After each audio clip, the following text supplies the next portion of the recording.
What's up, ladies and gentlemen? Welcome back to the Kobe Manifesto. And we're actually here where the manifesto started at, where Kobe Manifesto 1 was shot. Happy Meals and whatnot. And a lot has happened since then. And probably my favorite thing that's happened is this bad boy right here. This beauty. This absolute beauty. This magnificent being. This beautiful construction of metal and whatnot, which gets me to and from. I got this in one of my previous manifestos, the Equinox, and I figured I would tell you guys, or not tell you guys, but show you guys the current status, because I was pretty messy in the last one, so I figured I'll go ahead and show you guys the status report right now. So here's the back. You know, I'm definitely a lot cleaner, but car seat. I don't have a kid. This is taking my nieces. Got my old brace when I jumped off the kitchen sink. Lunchbox, some towels and shit. Random Fagos and whatnot. You know, it's a lot better than the trunk of the Impala. And then in here, again, book bag for my niece. Then we also have the FTP Postman jacket, probably my favorite fucking piece that FTP has ever put out. The FTP post office jacket with the lining. That's fucking sick. We also have random box of shit, VCR. What else we got over here?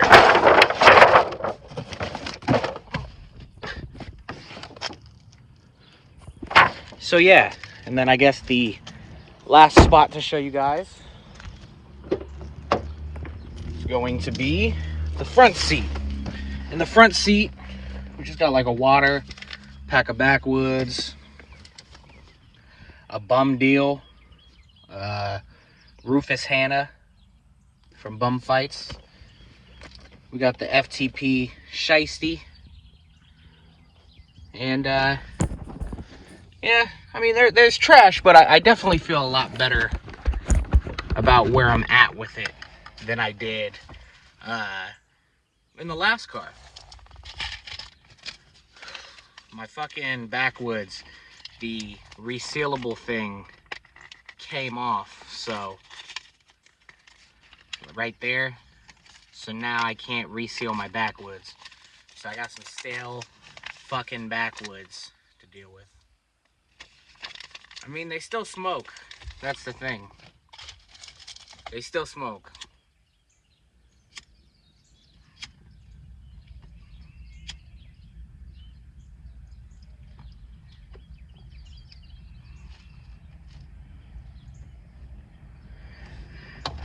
Yeah, it's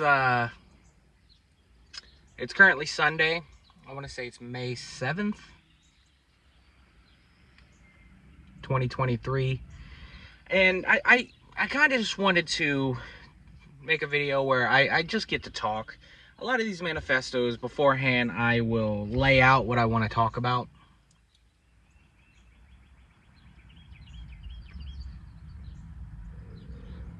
But it's good sometimes to just sit back and, just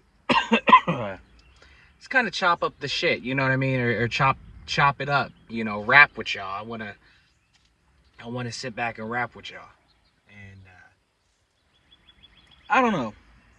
I mean, there's a couple of topics I've wanted to talk about, but I don't have any good way to segue, or I don't have like a linear idea of how exactly I want to discuss the topic. I mean, one of those is where I went to college. I went to a HBCU. I went to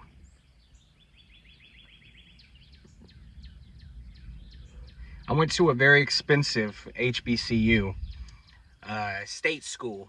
I went to Central State University, and Central State University is I went for media. I went for communications, broadcast media, if you will.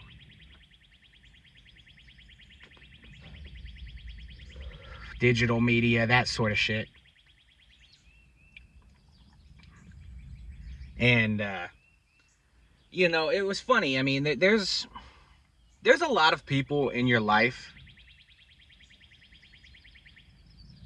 There's a lot of people in your life who are going to tell you you shouldn't do stuff because of how they perceive the world, how they look at life, and how they look at everything.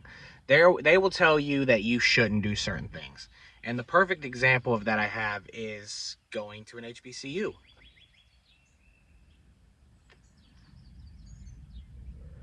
There were people who said I shouldn't go to an HBCU solely based off the fact that I am white. It was like, that was literally the whole thing. Like, a white boy.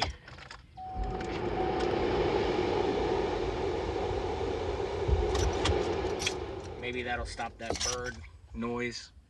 That a white boy shouldn't be at a HBCU because I was white. And you know, my favorite thing is I'll wear like my Central State hoodie. It'll say, you know, historically black college or whatever. And it'll fucking say, people will stop me and say, how did you end up there? Like, what the fuck do you mean? I applied for the college and I got accepted.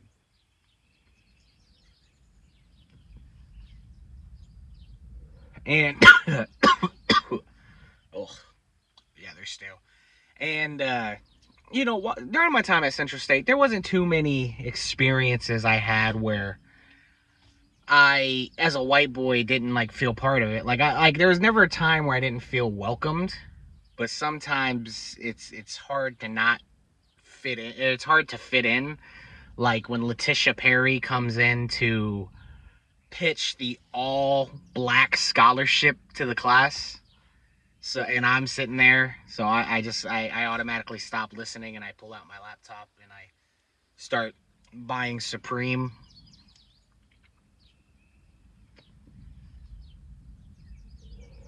There was one situation where I was working in a group, and I obviously only white. I was the only white kid at the school, so obviously I was the only white kid in the group. And it was 4 girls and 2 boys, me being one of the boys. And the girls in the group basically conspired against me to give me a bad grade because I was the white boy. And the idea was I was taking a spot from a brother. I was taking a brother's space at the school. So since I was there, a brother couldn't get in. And let me you know, prefix this by saying 99.9% of people don't think that way. But of course, there's the 1 or 2 fucking retards who are gonna think that way. And, I mean, I felt welcomed by everybody, but this was the only time I really dealt with that situation. And the other guy in the group, thank God, walked up to me and basically, you know, he didn't want to snitch, but he was like, hey, bro, you need to keep an eye out, bitches plotting. And that's all he had to say. Kind of got my hand a little bit there. And I went to the head of our department, which was this African lady. And I'm not saying that in like she was black. No, this lady, she was African. And, you know, to this day, one of my favorite professors I've ever got to deal with. But I went to her and I explained I felt as if I was going to be given a bad grade due to the color of my skin. They were going to judge me on the color of my skin, not the content of my character. And without missing a beat, she was like, don't worry about it. I'll grade you separately. You guys won't be in a group. So 1 or 2 things happened. Either A, she thought I was just a paranoid piece of shit. Or B, she was like, yeah, no, these bitches are fucking judging this kid based off of that. And I ended up, I passed the project. Like, don't quote me, but I'm pretty sure she just dropped the group requirement, period. And, you know, that was, as I said, the only situation. And for about 15 seconds, I was like, damn, that's fucked up. They're judging me based on my race. They're judging me based on race. And then I thought about it for a fucking second. I was like, this is how every black kid ever has felt at an all-white school. So I got an authentic experience.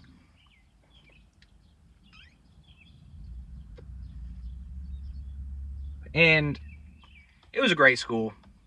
Made some friends, you know what I mean? I did my thing and I got out of there. But the idea that you have to go to college to be successful, just because I did it doesn't mean you have to. If you don't want to fucking go to college, you don't have to. Okay, do something. I'm not saying sit back and play Xbox all day, but have a job, have a hobby, do something. I mean, I'm not even doing anything with my degree right now. I'm doing this with my degree. Okay? I'm mowing lawns 5 days a week. You know why? Because it pays more than any other job in this industry I can get. Unless I want to work 1 to 9. Like AM, not fucking afternoon. There was this kid I knew at one of the only jobs I did in this field who's been working, I shouldn't say kid, he's a grown man, but 1 to 9, Monday through Friday, 5 days a week for the last fucking 5-6 years. How the fuck do you do that?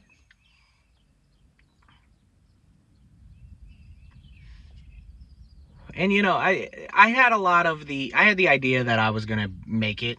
I had the idea that I was gonna pop off, and what didn't help was when America's Got Talent calls us and offers us a chance to be on America's Got Talent Extreme. Yeah, for those of you who don't know, me, Carson, Tim, and were slated to perform on America's Got Talent Extreme, like all the way to the point where we had our tickets booked. But like 2 or 3 weeks before it happened, we got the call, and the excuse they gave us was that there was weather problems, so they couldn't stage all the acts they wanted to stage. I don't believe that.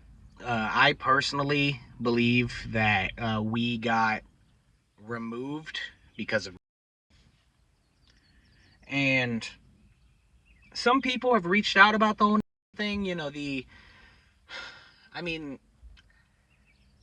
the last thing I want is for anybody to think I was complicit in what did, and knowing that like I knew what was going on in his personal life. I didn't. Okay, believe it or not, I don't have the ability to background check my stunt buddies.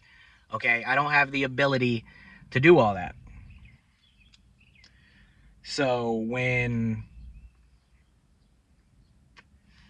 I get a message with some news reports pertaining to, it was the first I heard of it, and this was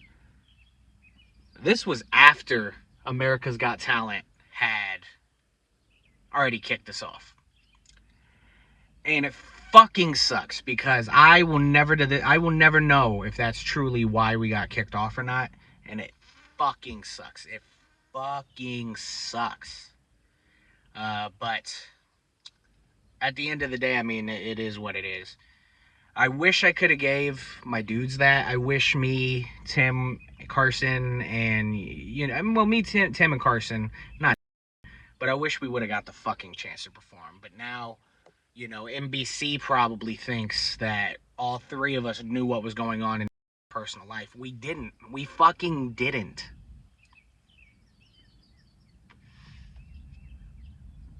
Had I known, I wouldn't have worked with him at any point. At fucking any point of our friendship. We would have never did anything together. And it fucking pisses me off. It thinking about America's Got Talent fucking pisses me off. Like beyond. Fuck.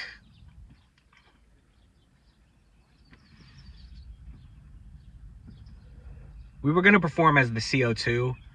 We were gonna perform stunts for a live crowd, and somewhere I have the paperwork to show exactly what we were planning on doing. Somewhere we have the paperwork. And yeah, no, we were pitching to do dangerous stunts, and they loved us. They fucking loved us. Now, granted, they could have just been feeding us, the fucking Kool-Aid that, we were good. We could have been the joke act. You know what I mean? We could have been the William Hung of America's Got Talent Extreme, but we would have performed. CO2 would have been on NBC. And it pisses me off to just think what could have been. You know what I mean? But then I realized when you subscribe to this idea that life is supposed to go a certain way, it's just so fucking damaging. I mean, the best friends, Kobe and are gonna ride off into the sunset together. I mean, it wasn't meant to be, and that's okay. But it pisses me off to think that it cost us the chance to be on America's Got Talent.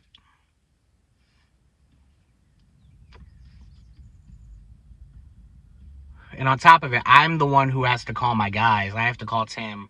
I have to call Carson. I have to break the news to them that we didn't make it, guys. Sorry. They didn't like us. And then we have to watch the fucking promos play while I'm just trying to watch fucking Big Brother or whatever. I'll watch Big Brother.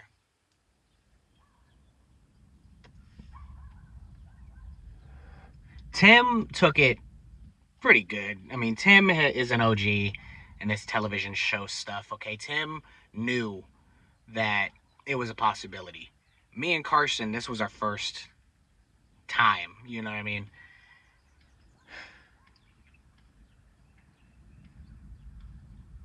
Yeah, if I knew what was going on with I wouldn't have ever worked with him.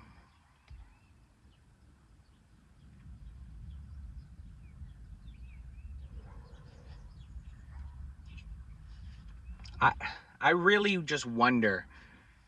I wonder, is it my fault because I never looked into his background? But when you meet somebody to do stupid videos on Instagram, am I supposed to background check them? I mean, realistically, am I supposed to background check them? Okay, every person I ever meet, am I supposed to Google them and make sure they haven't done terrible things?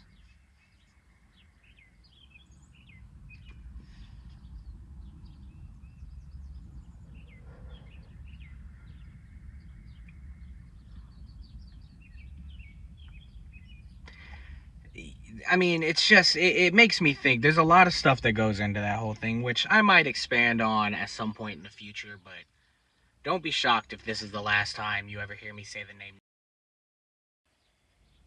Don't be shocked because I'm past it. I'm doing this shit now. I'm ready to do some pretty sick shit for you guys, okay? The stuff we have coming down the pipeline, or I guess I should say I'm doing stuff with CO2 still, but if I'm being dead honest with you, the solo stuff is my main concern right now.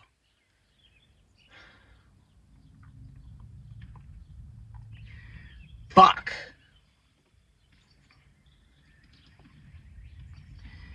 It's, as I said, the idea that things are supposed to be a certain way, things were supposed to end specifically how I envision them, it's just fucked. I would prefer the idea of not knowing what's next. I don't know what's coming down the pipeline. I don't know where I'm about to be in a year. I don't know what's next for me, Tim and Carson. But I do know, whatever it is, I'm along for the ride. Tim and Carson, they're still doing their things, okay? Tim's doing his thing, talking about going back to school. Carson is being a free man, doing his wild animal shit. And I love those dudes, I really do. It pisses me off they were on Vice and I wasn't, but they're a lot more crazier than I am. I mean, you can catch me in that the Gathering of the Juggalos Vice doc, but I wasn't there for the POR stunt show, and I'm hyped for those dudes. I just wish I would have been able to be on Vice. I'm jealous. I'm not afraid to say it. I'm jealous of them. But that's not my story. I gotta get those dudes on a manifesto.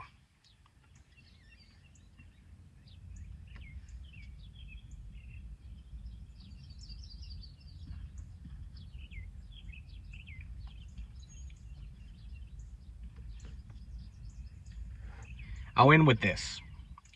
When I was working that media job I was talking about earlier, a lot of people came in and would ask me, because we worked with clients. I'll put it this way: we worked with people who were dreamers, people who had a vision that one day they were going to be a star, and they would ask me, who is the biggest person and the most famous person to ever come out of this establishment? And I thought about it long and hard. I thought about it for a long time. And I realized it might be me. It just might be. And I'm not saying that like I'm big. I'm using this as an example of how little people make it. Okay, 1.8 thousand subscribers on Kobe Sucks was enough to put me in the top rankings of the most popular people to ever come out of that place. And it just gives you an idea on how few people actually have the Cinderella story.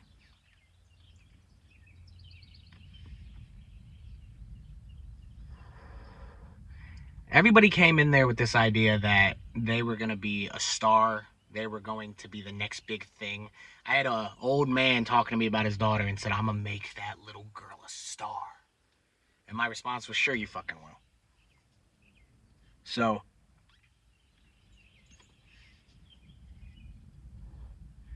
I'll say this in closing. Go for it.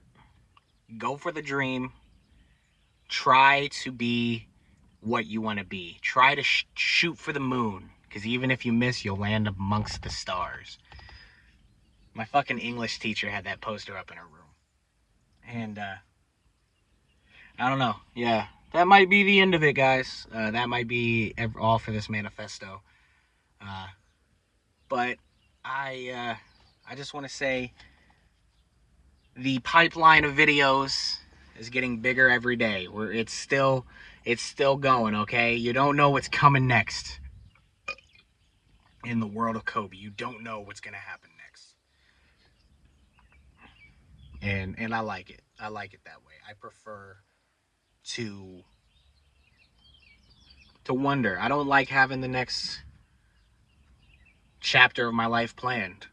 I like being where I'm at right now, and I like wondering what's next. And I will say this, what's happening right now in your life, it's not about how you get to where you're going to be. It's not about where you're going to be. It's about how you get to where you want to be. And I'm pissed off because this is the end of the video and I just fucked up my big closing, my beautiful statement that I was going to say. Here, let me retry it, and hopefully it sounds better. Scratch the last 90 seconds. It's not about the destination. It's about the journey you took to get there. I like it. I like that one. That sounded a lot better. I'm really bad at ending these videos. So, tell you what, how about we end it like this?